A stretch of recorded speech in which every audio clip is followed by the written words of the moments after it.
جتنے بھی ذکر اذکار ہیں، اشغال ہیں، ان میں سب سے افضل، سب سے بلند مرتبہ ذکر وہ کلام الہی ہے۔ حق تعالی شانہ کی نازل کردہ کتاب قرآن حکیم، قرآن پاک کے حروف، الفاظ، کلمات یہ حق تعالی شانہ کے منہ سے نکلے ہوئے الفاظ ہیں۔ اللہ تعالی شانہ کی صفت ہے۔ اللہ کے سوا کسی کی قسم کھائے جانے کی ممانعت وارد ہوئی ہے، لیکن قرآن حکیم کی قسم بھی کھائی جاتی ہے جس طرح حق تعالی شانہ کی قسم کھائی جاتی ہے، اس لیے کہ قرآن پاک اللہ تعالی شانہ کی صفت ہے۔ جتنے بھی ذکر اذکار ہیں عام طور پر اس کے اندر تکرار ہوتا رہتا ہے، یعنی مکرر، یعنی بار بار، جیسے درود شریف ہے، بار بار اس کو پڑھتے رہیں۔ تیسرا کلمہ ہے تو بار بار اس کو پڑھتے رہیں۔ ایک تسبیح تیسرے کلمے کی پڑھتے ہیں، استغفار کی پڑھتے ہیں، یا درود پاک کی پڑھتے ہیں، تو یا تحلیل یعنی لا الہ الا اللہ کی پڑھتے ہیں، تو وہ ایک ہی جملہ ہے، کلمہ ہے، جس کو مکرر سے کر بار بار دہرایا جاتا ہے، پڑھتے رہتے ہیں۔ قرآن حکیم یہ پروردگار عالم کا ایسا بابرکت کلام ہے اور ایسا ذکر ہے کہ آدمی اس کو گھنٹوں پڑھتا چلا جائے تو بغیر کسی تکرار کے پڑھتا چلا جائے۔ سورہ بقرہ پڑھی جائے، 2.5 پارے کی ہے۔ اگر کوئی شخص اپنا معمول روزانہ ایک پارہ پڑھنے کا بناتا ہے، پارے کے معنی حصے کے ہیں، ٹکڑے کے ہیں، اس کو سی پارہ اس واسطے کہتے ہیں کہ دہ کے معنی 10، بست کے معنی 20 اور سی کے معنی 30۔ سی پارے یعنی 30 حصے، 30 اجزاء۔ تو اگر کوئی شخص روزانہ ایک پارہ کلام پاک کا پڑھتا ہے، تب جا کر کے 1 مہینے کے بعد اس ذکر کی تکرار ہوگی، یعنی دوبارہ وہ الفاظ، وہ حروف، وہ کلمات زبان پر جاری ہوں گے۔ 1 مہینے تک اس کو اس کی ضرورت نہیں۔ جو بزرگوں سے منقول ہے کہ ایک رات میں پورا قرآن حکیم و تلاوت کر لیا کرتے تھے۔ حضرت عثمان بن عفان رضی اللہ عنہ مقام ابراہیم پر کھڑے ہوتے، 2 رکعت نفل کے اندر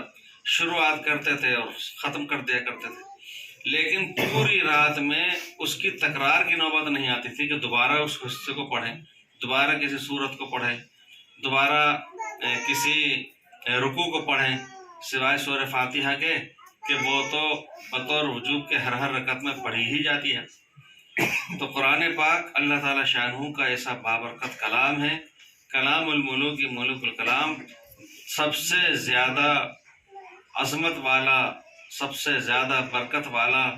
سب سے زیادہ اجر و ثواب والا وہ قرآن حکیم ہے۔ قرآن حکیم ہر ایمان والے کے دل میں اول محفوظ ہونا ہی چاہیے۔ کم سے کم درجہ ہے کہ اگر حافظہ نہیں تو ناظرہ، یعنی نظر سے دیکھ کر کے پڑھنے کی صلاحیت ہونی چاہیے۔ پھر قرآن پاک کے وہ الفاظ اور کلمات اس طرح کے ہیں کہ اگر اس کو اس عربی زبان میں ہی پڑھا جائے تو صحیح معنی کر اس کو پڑھا جا سکتا ہے۔ اگر قرآن پاک کو عربی الفاظ، حروف کے بغیر کسی اور زبان میں لکھ کر کے پڑھا جائے تو کما حقہ اس کا پڑھا جانا ممکن نہیں ہے۔ مجبوری میں کام چلا لینا اور پڑھ لینا وہ ایک الگ بات ہے، لیکن آدمی اسی ترتیب کے ساتھ، اسی تجوید کے ساتھ اور اسی اہتمام کے ساتھ جس لفظ کو جتنی مرتبہ کھینچنا ہے، پڑھنا ہے، کہاں پر کس حرف کو کس طرح سے نکالنا ہے، وہ اسی وقت ممکن ہے جبکہ قرآن پاک کو عربی حروف کے اندر پڑھا جائے۔ اور یہ بھی قرآن پاک کا جس طریقہ سے یہ ایک معجزہ ہے اور قیامت تک کے لیے ہے کہ قرآن پاک کے 30 پارے جس طرح ایک چھوٹی عمر کا بچہ بھی محفوظ حفظ کر لیتا ہے، قرآن پاک کے علاوہ دوسری کسی کتاب کا اس طرح سے حفظ کر لینا ممکن نہیں ہے۔ اسی طرح یہ بھی کم بات نہیں ہے کہ دنیا کے کسی بھی زبان میں قرآن پاک اگر لکھا ہوا ہو اور اس کو پڑھنے کی کوشش کی جائے، بہت سے لوگ پڑھتے بھی ہیں۔ آج تو ماشاءاللہ قرآن پاک ان حضرات تک کے لیے بھی آ گیا جو نابینا ہیں، اندھے ہیں، وہ دیکھ نہیں سکتے، ان کے لیے بھی قرآن پاک ہے۔ ہم نے تو پہلی مرتبہ حضرت مفتی محمود حسن گنگوہی رحمۃ اللہ علیہ کی خانقاہ میں دیکھا، افریقی عالم حافظ تھے اور مجوید تھے، بہت اچھے قاری، تراویح بھی سناتے تھے، نماز پڑھایا کرتے تھے، وہ ان کو دکھتا نہیں تھا، تو ان کے لیے قرآن پاک کو اس انداز کا تھا کہ جو اس میں حروف چھپے ہوئے ہیں اس میں وہ ابھرے ہوئے دانے دار سا ہوتا تھا، وہ اس پہ انگلی پھیر کر کے وہ پڑھتا چلے جاتے تھے۔ تو لیکن عربی زبان میں جو قرآن پاک لکھا ہوا ہے، اس کو جب اس کے اندر ہی پڑھتے ہیں تب ایک ایک حرف کی الگ الگ شناخت ہو جاتی ہے۔ ایک صاحب ہمارے محلے میں تھے، ان کو اذان دینے کا شوق تھا، مرحوم ہیں، وہ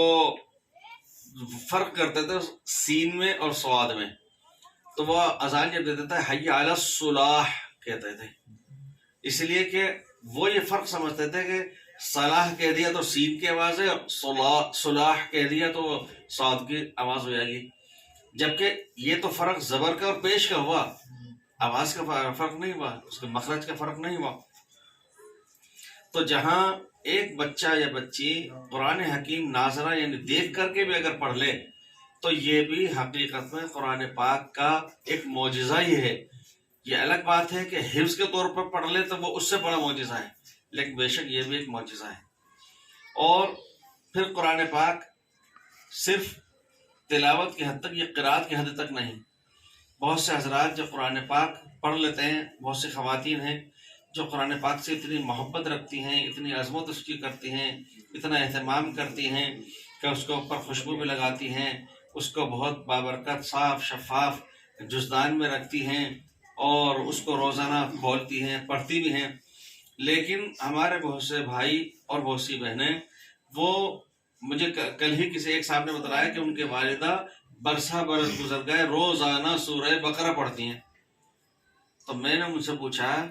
کہ کیا سورہ بقرہ کے علاوہ بھی قرآن کا کچھ حصہ پڑھتی ہیں؟ وہ کچھ نہیں پڑھتی۔